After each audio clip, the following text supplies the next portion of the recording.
it really wasn't even teased. I saw Jeff talking to somebody on a thing somewhere on the internet. He's like, "Yeah, I'm going to AEW." Yeah, it was a Q&A. Yeah. Well, I saw that. I was like, "Okay." Moment of the week. So here's the setup, ladies and gentlemen. We're on AEW. At Revolution, it was a 6-man tag team match. It was Sting, Darby Allin, and Sammy Guevara against the AHFO members. Who was it? Matt Hardy, Andrade El Idolo, and I believe Isaiah Cassidy. All right. So the heels lost. They have a meeting. They have a live meeting. Do they give a vote of confidence to Matt Hardy to stay as one of the executives of the AHFO, or do they give him a thumbs down? All right. So Isaiah and Mark are in the back of Matt Hardy, and Matt Hardy says they're my kids. They got my back. They have their thumbs up, and they pull a old school Evolution and switch it to thumbs down. And so Matt Hardy gets attacked. I'm pretty sure that everybody at this point knew what was going on. So guess what happens? Sting and Darby Allin comes out to try to even it out, and they get double teamed, and outnumbered by the AHFO. And then, of course, we know what was going to happen. The Hardy Boys music come out, and instead of running to the ring to save his brother, he does the whole deal and say, "Oh, let me get my stuff in first before I go help my brother who's getting beat up." Ladies and gentlemen, Vince Russo, what do you think about Jeff Hardy's AEW debut, bro? Bro, I got to be honest with you. I love both those guys, no question about it. But, Chris, I just felt it was very anticlimactic. I really did. And, bro, here's the problem I have with that. I know he had a 90-day non-compete. And I know there was a day, we know the date when he's available. I am a firm believer in setting the table. So if you know you're going to sign Jeff, but you can't get him until 90 days, bro, that means you got 3 months to tell a hell of a story. Yeah. This just seemed like, okay, bro, he's available today. Let's just get him out there. And, bro, to me, it was very anticlimactic and disappointing. And to me, that's not Jeff's fault. I really feel there could have been a much, much better build-up. That's my opinion. That's just my opinion.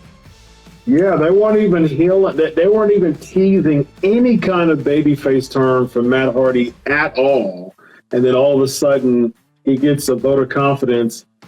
He was the one, for some reason, who was up for the vote. And Paige, do you think that this was a good way to bring in Jeff, or do you think there was some holes in the debut? I completely agree with Vince. It's like the Hardys, man. These guys have they're 20 years. They're 20-year guys, man, and they've been pretty much not on the top all the time, but most of it, they're right up there in what I'll call the bottom of the top. Like they lived there for the whole time because all the stuff that they did with Edge and Christian and the Dudleys. I mean, those guys were made. And anytime that Jeff's going to come back and be reunited, whether it's in Impact or it's back in the WWE or now for the first time coming in, and it really wasn't even teased. I saw Jeff talking to somebody on a thing somewhere on the internet. He's like, "Yeah, I'm going to AEW." Yeah, it was a Q&A. Yeah. Well, I saw that. I was like, okay. But then again, that could have been a swerve. No matter what, to me, wasted moment, man. Because the Pop, if you're going to have him come out and do the thing he does, he did Enigma, make that different. I don't know. Let me call out my partner. Give him, if he's going to do that entrance, give them that pop and give some kind of build to it. Yeah. Anything that's hot. And there's been a lot of things that have been hot shot on both sides of of the creek. And sometimes, to me, it's always the story. And when I dropped the NWO, it took 10 weeks. It took 10 weeks. Yeah. That was because they didn't want me to see me drop them, and eventually it happened. And I was so frustrated by the time it happened. It was the best thing ever happened to me, though. Sometimes things that look like happened to you could be the best. But no matter what, Jeff Hardy he's an icon. Mm-hmm. Nobody has ever worked the way Jeff has for as long as he has. Sure, absolutely. Yeah, I was there in Orlando at WrestleMania 33 when the Hardys came back, to the WWE. They both were gone, and they were doing their TNA thing, and they were traveling around winning. Say that again? I literally, I can't remember what, I was there for something. I don't remember what, maybe it was the Hall of Fame thing. I don't remember what the hell it was. I think it was the Hall of Fame thing. And when I saw them in the Gorilla booth, because, Vince brings out all the Hall of Famers, and then, you get your wave, and you walk in. And when I saw those guys, I just ran over and hugged them. And I was like, oh, this is great. You guys are going to pop this place crazy. That's an end. Yeah. That's an entry. I agree. I agree because it was so good because, a lot of people were like, no, there's no way that the Hardy Boys, come back to the WWE. And then they were scheduling like a bunch of events and things like that. And I think just like a couple hours beforehand, they had like a little, event, that they were hosting. And so there was a lot of reasons like, no, there's no way, because they had to zip through there and end the event at this time and hurry up and slide in there. It was so many reasons that would cause, that would kind of suspend that disbelief and just kind of cause so many questions to be asked. No, there's no way of them coming in that quick, and they'll have to zoom across town.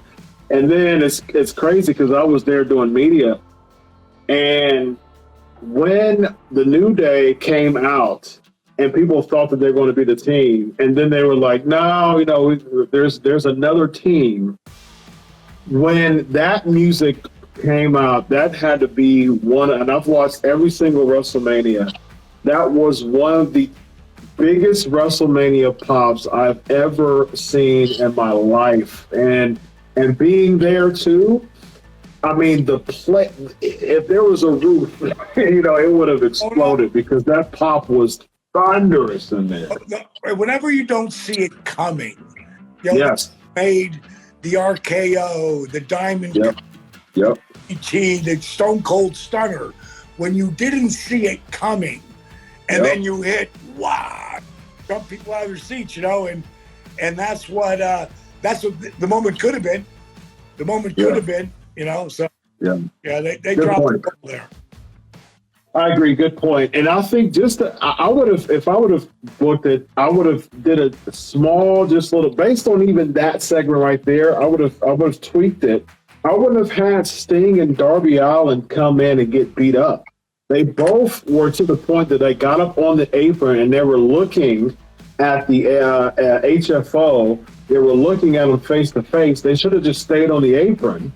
And then you have Jeff Hardy come in the middle, and then they all go in at the same time. I think that would have been much better because it wouldn't have been so weird for Jeff Hardy to still come out and do his gimmick. You know what I mean? It's like, my brother's getting beat up, but I still want to make sure that I'm still doing my gimmick as I come out. You know what I mean? I was like, that's Jeff. That's the Enigma, baby.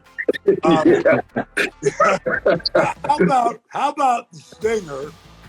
How about the Stinger jumping off? Yeah. Flying through and going through those tables. Now, I know tables can help you, or tables can really screw you. Like, one of the times it broke, because not the whole table broke, just the wood, but that what do they call that stuff? It sits on top, Formica.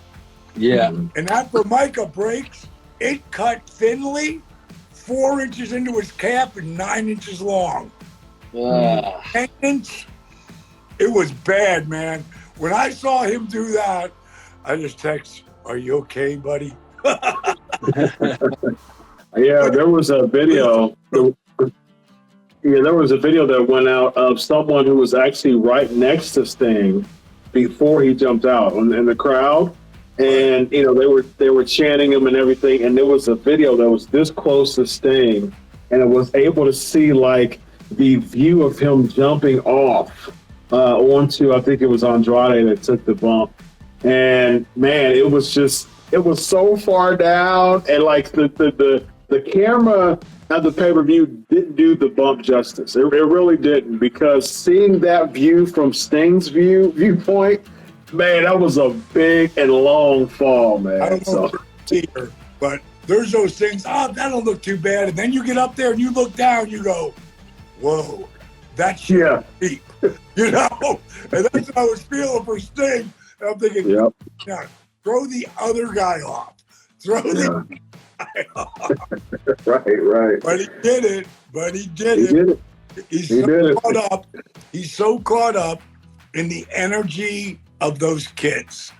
And I pray to God, you know, and he's a God-fearing man. So I know he prays to God every night before he walks out there. Yes.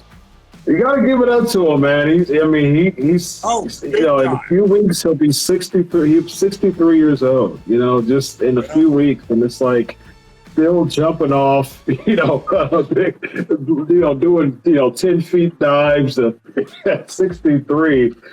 Man, you got to give it up to him. That just goes to show how much he really wants to put people over in AEW. His heart and soul's in it, man. I appreciate that. Yeah, so, and everybody there loves him, wants to work with him, wants to take a splash, wants to do this. They want to do it. When I was up there, everybody, I'll take Diamond Cutter. I think because